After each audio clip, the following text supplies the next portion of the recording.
아니 당대표 결정이라 할지라도요. 헌법과 법률에 근거하지 않은 거는 탄핵도 되고 그런 거 아닙니까?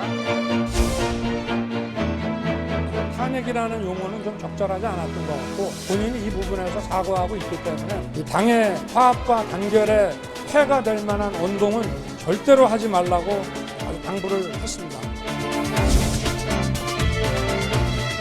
탄핵이라는 단어가 갖는 엄중함 때문이라도 상당히 신중하게 사용하게 된 단어인데 그 상황에 대해서도 옆구리 찌르듯이 해야지만이 사과나 아니면 유감 표명이 있을 수 있다는 것, 그리고 지금도 정확한 사과 표명을 듣지 못했다는 것에 대해서 당황스럽습니다. 모든 것. 불필요한 오해가 있으면 그렇게 치매가 아니라 뭐라도 하면서 해석을 하고 해야 되지 않을까 생각합니다. 걱정하지 마십시오. 정권 교체 하겠습니다.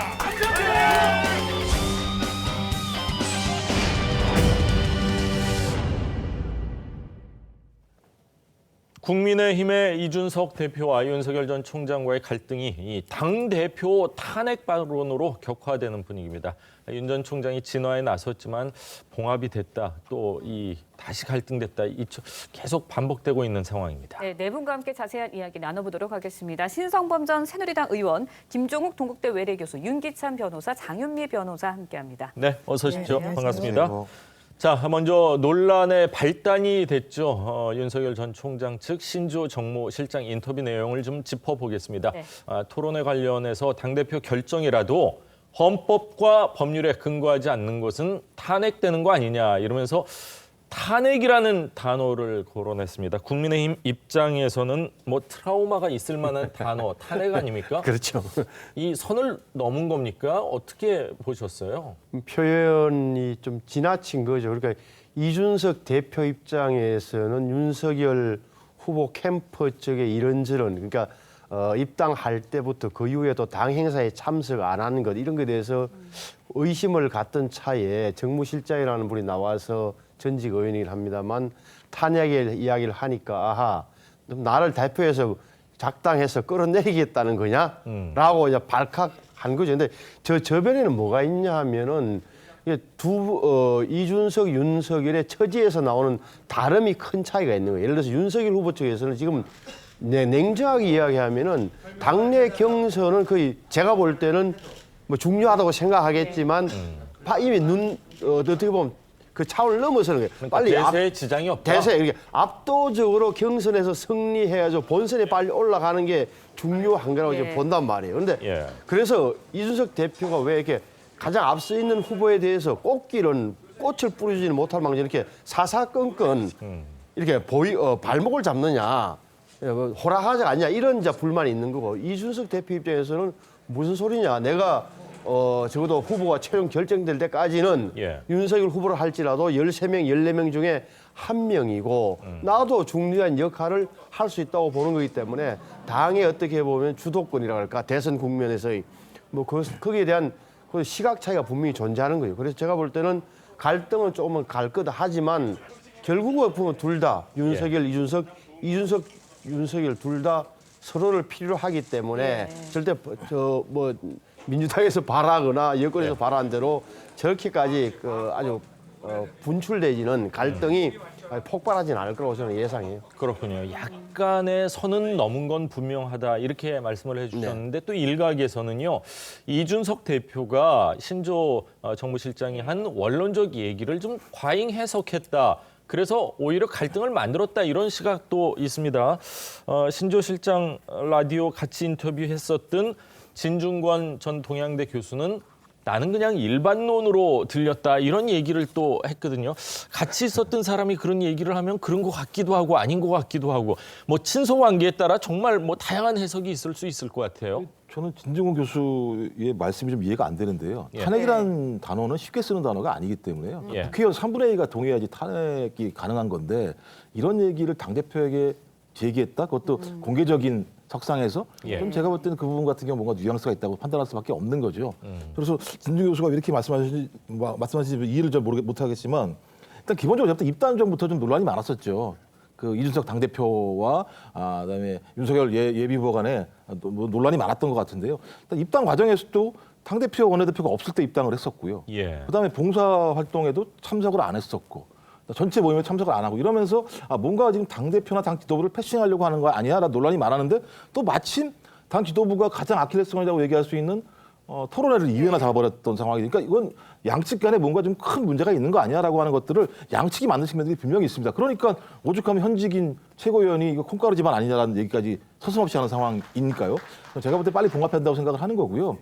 적어도 지금 상황에서 국민의힘의 후보가 압도적인 승리를 하지 않는 상황인데 초반부터 이렇게 막 계속 흔들리기 시작한다면 제가 볼 때는 당 내부에서도 상당히 많은 논란들이 있을 거라 생각이 드는 거고요. 또 하나 잘못하게 되면 이준석 당대표가 플랜 A인 윤석열 예비 후보가 아니라 플랜 B를 준비하는 거 아니야? 예. 라고 하는 오해를 살 수도 있어요. 그렇네요. 저는 그런 측면에서 빨리 봉합하는 것이 국민을 위해서 또는 국민의힘 지지자들을 위해서도 좋은 거라고 생각을 합니다. 예. 일단 논란이 커지면서 어제 신지호 실장 사과를 했습니다. 윤 전 총장도 직접 이 대표에게 전화를 걸었는데 하지만 이제 이 대표 저희 TV조선과의 통화에서 사과도 없었고 갈등의 원인이었던 토론회 참석에 대한 확답도 듣지 못했다라고 이야기를 했습니다. 예. 앞서서 신성범 전 의원께서 이야기를 해주셨지만 서로 필요로 하는 관계다라고 말은 했지만 갈등이 생각보다는 깊은 것 같은데 봉합이 될 수 있을까요? 저는 사소한 문제라고 보거든요. 물론 탄핵이라는 단어가 주는 그 부정적인 뉘앙스 때문에 격한 반응을 보였는데 사실은 일반적인 입장에 있으면 그 일반론으로 들렸을 거고 특수한 위치에 있으면 또 마음이 불편하면 그것이 상당히 크게 들렸을 텐데 어쨌든 이준석 당대표와 윤석열 총장 간에 어쨌든 불편한 입장이기 때문에 저런 말 하는 것 자체는 문제가 있죠. 예. 다만 지금 문제되는 것들이 뭐 입당할 때 당대표가 없을 때 했다. 토론회 참석 여부를 밝히지 않는다. 그다음에 당 행사에 보이콧했다. 이런 부분들은 어찌 보면 후보자들이 일부러 그랬을 리는 없어요. 왜냐하면 본인들도 당 경선을 통해서 후보자로 선택이 돼야 되기 때문에 이건 사소한 문제인데 이제 크게 반응한 것들이거든요. 따라서 저는 개인적으로 윤석열 총장과 이준석 대표가 한번 만나서 그간에 만약에 오해가 쌓였으면 풀고 오해를 풀 이유가 없다 그러면 그냥 경선을 공정하게 관리하면 되는 겁니다.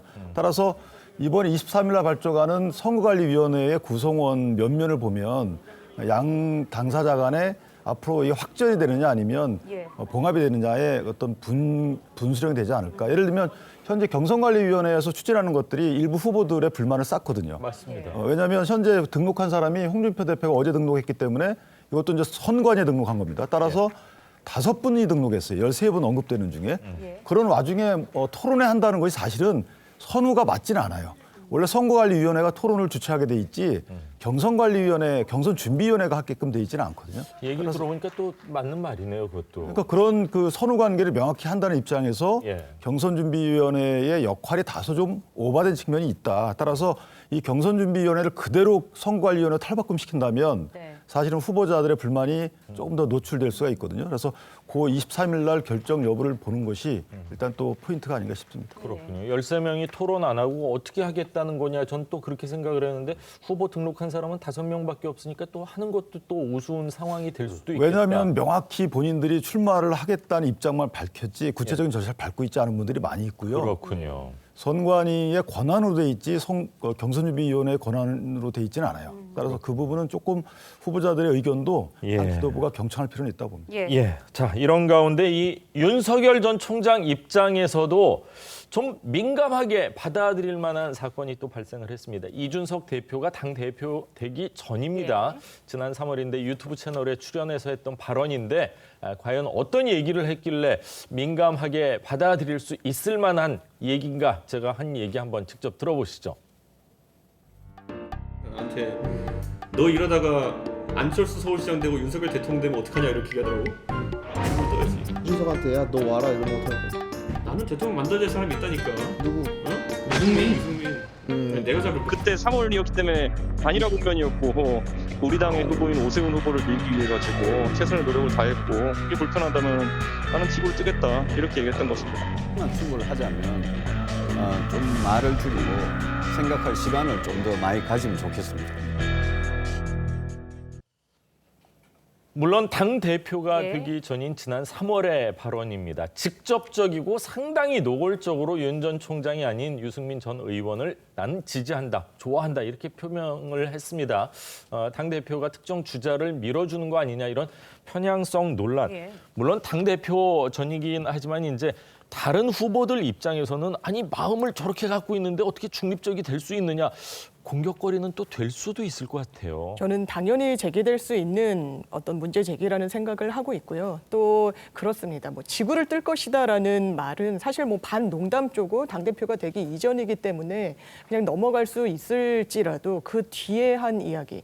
나는 대통령을 만들 사람이 있다. 그 사람은 바로 유승민 전 의원이고 네. 내가 그것을 위해서 당권을 잡겠다라고까지 이야기하는 부분은 그냥 농담조로 들리지 않습니다. 해당 영상을 보더라도. 그렇다면 지금 국민의힘에서 대선을 준비하고 있는 주자들이 이 경선을 정말 책임감 있게 관리하고 중립적으로 이끌고 가야 될 당대표에 대해서 문제 제기를 안 할 수 있는 상황인지, 그리고 그렇다면 지금이라도 잘 이 국면을 헤쳐나가야 되는데 그러고 있지를 못합니다. 사실 이 영상 예전에 제작됐던 영상이고 이런 갈등 국면이 윤석열 전 총장과 이준석 대표 사이에 없었다면 다시 소환되거나 언론에 거론되지 그렇네요. 않았을 겁니다. 예. 그런데 이것을 사실상 소환하게끔 만든 사람은 저는 이준석 지금 대표가 아닐까라는 생각이 들고, 지금 대선 주자들과 정말 노골적인 갈등을 외부에 노출시키는 것은 정치력의 한계를 좀 보여주는 측면이 있는 것 같습니다. 예. 언젠가 갈등이 봉합될 수 있는 여지가 있을 거라고는 생각이 들지만 당장 그 부분이 어려울 거라는 생각이 드는 게, 이준석이라는 정치인이 본인의 정치적 DNA, 정치적 체질 개선을 하지 않으면 이게 과연 가능할까? 왜냐하면 지금까지 보여준 게 어떤 특정 캠프의 사람들이 본인의 약간 심기에 거슬리는 언행을 하면 거의 한두 시간이 지나서 SNS에 굉장히 즉흥적으로 반응을 합니다. 예. 그렇다면 이것이 당대표에게 정권 교체를 바라는 국민들이 기대하는 모습은 아닐 텐데 예. 여기서 한치도 지금 벗어나 있지 못한 부분. 그렇다면 이분이 과연 성공 후사하는 당대표인지 아니면 후일 본인의 정치 어떤 다른 계기를 모색하려는 분인지 예. 국민들은 헷갈릴 수밖에 없을 거라고 생각합니다. 그렇군요. 유승민 전 의원도 아까 VCR을 통해서 보셨지만 엊그제 저희 TV조선의 뉴스9에 출연을 해서 예. 이 대표를 한해서 충고를 좀 했습니다. 맞습니다. 말을 좀 줄이라, 생각하는 시간을 좀 가져라, 이렇게 이야기를 했는데, 앞서서도 장유미 변호사가 이야기를 해주셨지만 당대표가 자기 정치를 한다는 이야기도 일각에서는 일고 있는 게 사실이거든요. 어떻게 보시나요? 이준석 대표의 장점이자 단점이 바로 저 부분이잖아요. 많은 사람들이 지적하는 거를. 그러니까 꼬박꼬박 하나하나 자기에 대한의 언급이 나오면은 치지 않고 맞받아치는 것.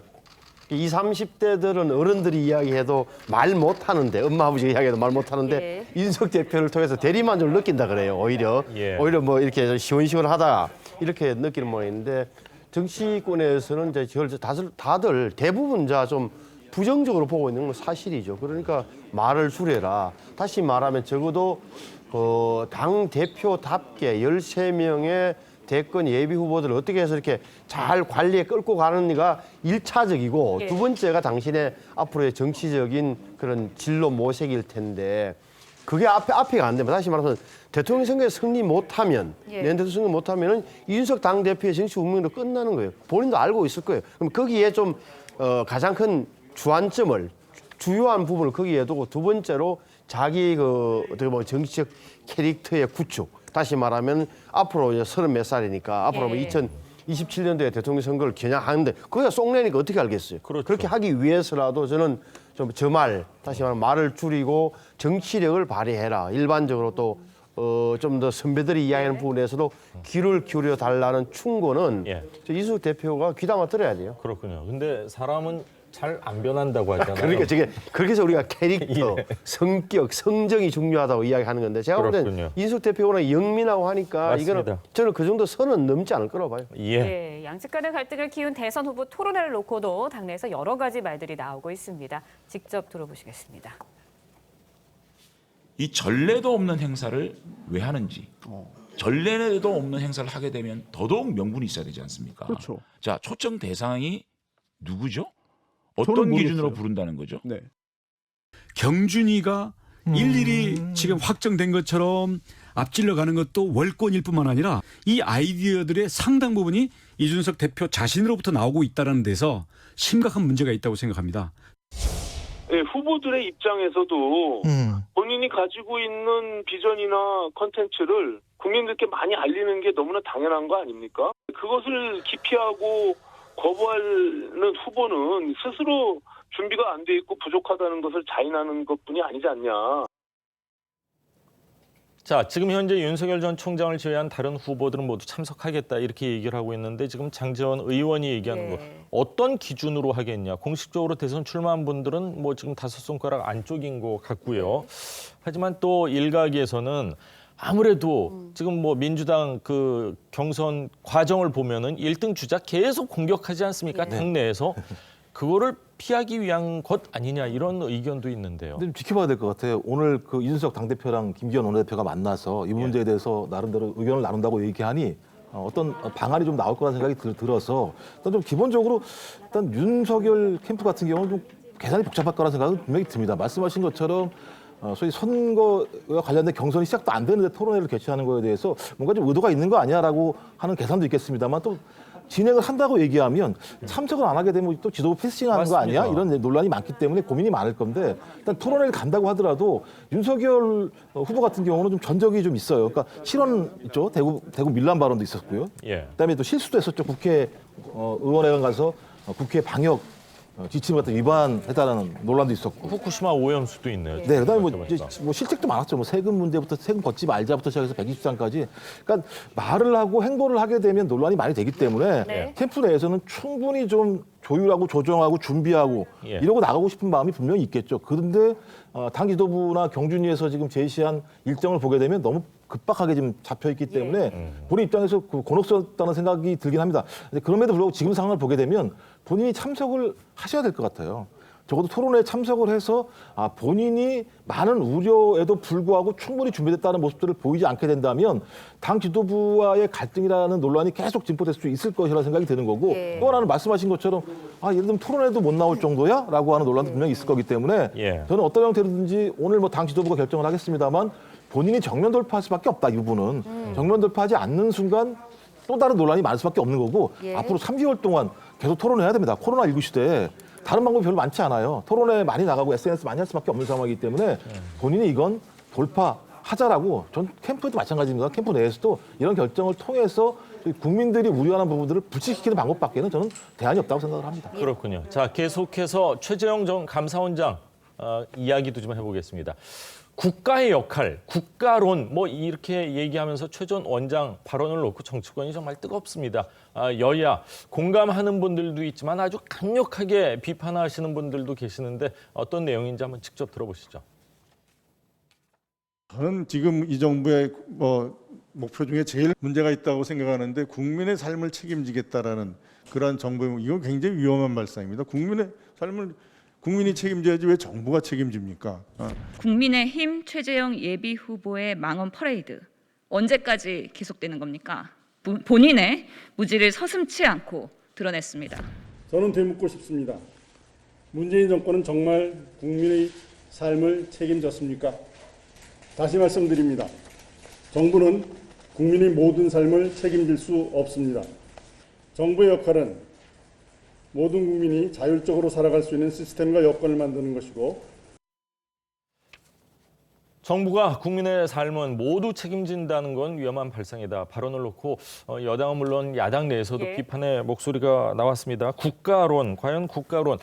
작은 정부, 큰 정부로 해석할 수도 있고 뭐 복지와 관련해서도 그렇고 너무 광범위한데 저 이야기만 들었을 때 어떤 생각이 드셨어요? 저는 개인적으로 깜짝 놀랐습니다. 깜짝 대통령이 놀라셨어요? 되시겠다는 분이 그럼 정부가 국민의 삶을 책임지지 않으면 누가 국민의 삶을 책임집니까? 평생 법률가로 살아오신 분 아닙니까? 헌법 전문에 나온 구절이 있습니다. 정치, 경제, 사회, 문화의 각 영역에 있어서 국민의 삶을 귀에 균등을 하고 어떤 기회 함양을 제공하는 것은 대한민국 정부의 역할이라고 규정돼 있습니다. 이런 헌법 정신에도 상당히 반한다는 생각이 들고 그나마 이 지금 나온 발언을 선회해서 이게 작은 정부를 지향하겠다라는 어떤 이데올로기를 제시한 것이라고 볼 수도 있겠지만 지금 큰 정부, 작은 정부는 이미 예전의 논의입니다. 제3의 길이라는 어떤 논의가 쟁점화된 게 이미 20년 전인데 실용 노선을 걷지 않고 뭔가 작은 정부를 지향하겠다고 하는 게 무슨 의미인지 그리고 대통령으로서 무엇을 그렇다면 책임지겠다고 나오신 것인지 정말 반문하지 않을 수가 없습니다. 그렇군요. 깜짝 놀라셨다고 그러는데 같은 변호사로서 놀라셨습니까? 저는 그렇지는 않고요. 그러니까 그 최 전 원장의 현재 몸담고 있는 정당 등을 감안해 보면 어떤 의미인지는 이해는 되죠. 그러니까 예를 들면 문재인 현 정부가 사실은 국가가 관여하지 말아야 될 규제를 완화시켜야 될 부분까지 규제를 강화하고 가격 통제하고 금융 규제하고 이렇게 하는 것에 따라서 그게 다 실패했다. 이걸 이제 말하고 싶었던 거고요. 큰 정부, 작은 정부 이런 도구마식으로 접근하면 안 되는 것 같고 경제 사조도 다 변해왔잖아요. 그러니까 이게 그때그때 다르다. 국가가 개입해야 되는 영역이 있고 그렇지 않은 영역이 있다는 점은 전제하고 말을 한 걸로 이해를 해야 되는 것이고요. 따라서 작은 정부를 무조건 옹호한다. 큰 정부를 옹호한다. 이렇게 지금 평가할 부분은 아닌 것 같고 어쨌든 정부가 담당해야 될 규제를 해야 될 영역이 있고 그렇지 않은 영역이 있다는 전제하에서 현 정부가 규제를 하지 말아야 될 영역까지 규제를 통해서 실패한 정책적인 어떤 실패한 사례를 짚고자 했던 것으로 저는 이해를 합니다. 국민의힘 내부에서도 갑론을박이 있었지만 윤희숙 의원 의미 있는 화두다라면서 공감을 표시하는 듯한 모습을 보이기도 했습니다. 최 전 원장도 이제 비판에도 불구하고 정부가 국민의 모든 삶을 책임질 수 없다면서 소신을 굽히지 않았거든요. 신 전 의원께서는 어떻게 들으셨나요? 이게 최재형 전 원장이 설마 정부가 국가가 아무 역할도 안 해야 된다는 논리로 저 소리를 하지 않았을 것이라고 저는 봐요. 다만 그런 거죠. 그러니까 이게 다만 형해화돼 어떻게 보면 내용이 없는 정치 철학 논쟁처럼 번지고 있는 거예요. 다시 말하면은 저게 딱 한 줄만 떼어놓고 보면은 그 말한 부분 중에 오해할 소지는 분명히 있지만 그것도 최재형 원장이 계속 덧붙이고 있잖아요. 정부의 역할이 뭐냐. 정부의 그 촘촘한 사회 안정망 속에서 삶을 지속하도록 돕는 게 정부가 해야 할 일이다. 다시 말하면은 뒤처진 계층과 어려운 계층에 대한 그걸 책임지는 게 정부의 역할로도 규정하고 있단 말이에요. 그러니까 맞습니다. 저는 띄어내기, 이렇게 좀 끊어내서 그 말에 대한 토를 달고 하는 것은 저는 적절치 않다고 보고 적어도 지금 뭐랄까 최재형 원장이 그 정도 수준은 아닐 거다라고 저는 봐요. 그러니까 그건 철진한 논쟁이라는 건 본인도 알고 있을 거다. 하지만 책 잡힐 만한 물론 이제 단어를 좀 제공했다는 것은 좀 아쉽게 생각하고 저는 이 논쟁이 앞으로 계속 좀 됐으면 좋겠어요. 그러니까 다시 말하면은 정부가 역할을 하니만이 하는 문제는 이미 다 지나간 거고 무엇을 어떻게 어느 정도로 정부가 개입해야 되고 개인이 어떻게 해야 돼. 우리의 기본적인 노선은 이런 거잖아요. 개인의 창의력, 창발력을 가장 잘 발휘해야 사회가 발전하고 그것을 북돋는 역할을 하는 게 국가, 정부가 할 일이라는 게 우리 자유민주주의 사회, 자본주의 사회의 기본 원칙이라는 점만 분명히 한다면 그리고 필요에 따라서 배분하고 능력에 따라 일한다는 유토피아, 공산주의 사상이 패배했다는 게 현실로 실패했다는 사실만 인정한다면 저는 이 논쟁을 앞으로 대선 국민에서 21세기의 대한민국 국가가 국민을 위해서 무엇을 어느 수준에서 어떻게 해줄 것의 논쟁은 계속될 것이라고 봐요. 최재형 원장이 이 얘기도 덧붙였습니다. 국민의 역량 발휘하도록 환경을 만드는 것이 중요하고 뒤처지는 국민에 대한 책임 정부가 소홀히 해서는 안 된다. 이런 얘기를 했습니다. 초보 정치인의 이제 어떤 화두를 꺼내기 위해서 했지만 이제 그거에 따른 약간의 부작용도 있다고 저는 보는데 여론조사는 엎치락뒤치락 계속 변하는 것 같습니다. 여론조사 추이 요즘 어떻게 보고 계세요? 최재형 전 감사원장은 지지율이 오르지 않기 때문에 일단 지금은 양강 구도죠. 핵심적으로는요. 그러니까 이재명 경기지사와 윤석열 후보 이 두 후보 간이 양강 구도를 형성하고 있는데 조사 보면 그런 게 있어요. 그러니까 유무선에 따라서 예를 들면 유선 같은 경우는 65세 이상 분들이 많이 이제 반영이 된다라는 얘기도 있는 거고 그다음에 ARS냐 전화 면접이냐 따라서도 그러니까 ARS 같은 경우는 정치에 좀 관심이 많은 분들 같은 경우 반응도가 높기 때문에 좀 과다대표되는 측면들도 분명히 있는 거고 또 하나는 중도층 같은 경우가 상당히 많은 변동들이 있는 것 같아요. 실제적으로. 그러니까 예를 들면 윤 예비 후보가 실수를 하게 되면은 거기에서 이탈하는 또 이재명 이런 왔다 갔다 하는 측면들이 분명히 있는 것 같고요. 하지만 그럼에도 불구하고 지금 상황은 다시 돌아온 것 같습니다. 양강 구도가 딱 좀 정착이 돼 있는 것 같고 이유는 이낙연 전 대표 같은 경우 지지율이 좀 약신하다가 지금 주춤하는 상황인 거고 또 그다음에 대체제로 얘기했던 최재형 전 감사원장 같은 경우도 지지율이 좀 약신하지 않고 있는데 그냥 최근에 상당히 많은 좀 실책들을 하고 있어요. 저는 아까 말씀하셨습니다만 적어도 정부의 역할과 관련해서 코로나19 시대 저런 말씀하시는 건 말이 안 된다. 예. 뭐 다시 얘기할 수 있습니다만 국가가 얼마나 중요한 역할을 해야 돼. 또 OECD 국가들 평균 공공지출 비용이 20%인데 우리나라는 11%밖에 안 돼요. 예. 그러니까 이런 상황들을 안다면 저렇게 말씀하시는 것 자체가 좀 준비 안 된 거 아닌가라는 좀 느낌이 많이 드는 거고요. 좀 준비를 좀 잘하셔야겠다는 생각이 드는데 지금 이 구도가 계속 갈 거라는 생각이 들고요. 아마도 그 9월 들어가서 국민의힘 경선이 본격화되기 시작하면 제가 볼 때 그때부터 지지율이 좀 추론할 거라는 생각이 드는 거고요. 아직까지는 좀 꽉 잡혀 있는 네. 양강 구도가 당분간 지속될 거라는 생각이 듭니다. 그렇군요. 신성범 의원, 김종욱 두 분 말씀은 김종욱 교수 두 분 말씀 정치권 소식 얘기는 오늘 여기까지 듣도록 하겠습니다. 말씀 감사합니다. 고맙습니다.